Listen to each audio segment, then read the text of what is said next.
The shift in power on Capitol Hill means new chairman for the House committees, and Congressman Ed Royce of California wants to run the powerful financial services panel. He's picked up a key endorsement from the Wall Street Journal and apparently a key ally, Sarah Palin. Congressman Royce joins us now from Capitol Hill. Good morning to you, Congressman. What do you see as the prime difference between yourself and Representative Baucus, who's also vying for this job? Well, if we look at the concerns that I've had on the committee, moral hazard has been one of them, and I worked very carefully to try to control the systemic risk at Fannie Mae and Freddie Mac, and offered legislation on the House floor to try to do that.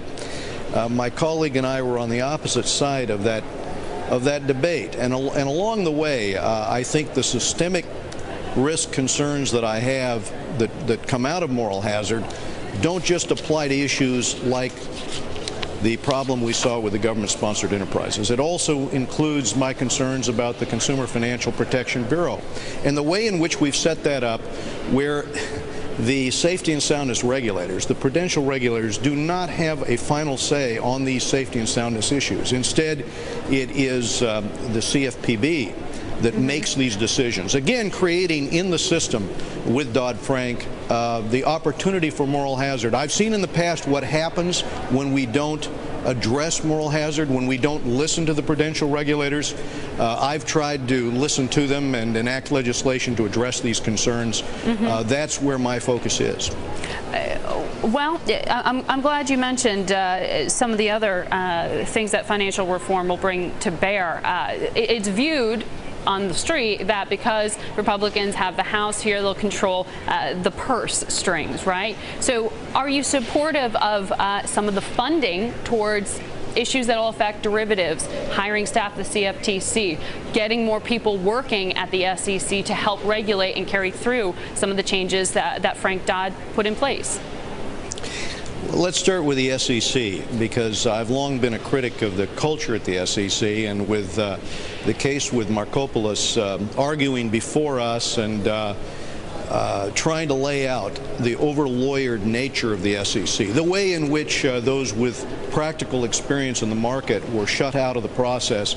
I am for changing that culture at the SEC. In terms of the CFPB, as I shared with you, right, I am for changing the law there to allow the prudential regulators to have the final say on safety and soundness issues. We've got a $500 million budget made available for the CFPC, and right now we've got academics arguing the case over there, trying to direct that new institution without the input of people who really have the experience as regulators and the concerns over what you and I would consider the basic issues of safety and soundness. So yes, I am very interested in trying to re-engineer the way in which some of these institutions newly created conduct their operations. And I also am worried about access to credit for small business. Right. And that we go ahead, though. So do I read what you just said as you're supportive of funding to bring new blood into the SEC and to increase staffing there? Okay.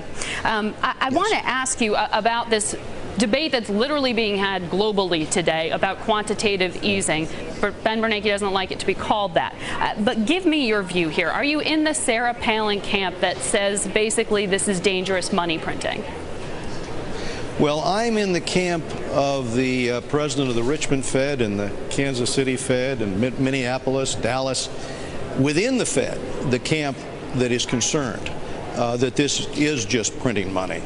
And I am concerned also that the effects will not be the desired effects. In other words, first of all, I'm worried about the consequence in terms of a potential bubble in the bond market. I'm worried about the commodities bubble that might occur as a result of this. And so I think that at the end of the day, in June of 03, we saw what happened when interest rates were set. Nominal real interest rates were set at a negative level, and part of the consequences of that were asset bubbles, right? Bernanke pushed that initiative in 02, 03, 04. For the next 4 years, we saw very, very low interest rates, and there was the warning at the time that this might cause a balloon, an asset bubble. In this case, it happened in the housing market. We're now worried about an asset bubble in commodities. So this is the debate that's going on within the Fed, and I associate myself with those Fed presidents that share this concern of mine. All right. Based on past experience. Congressman, we'd love to have you back on the program as we track your progress here. Interesting to hear your thoughts this morning.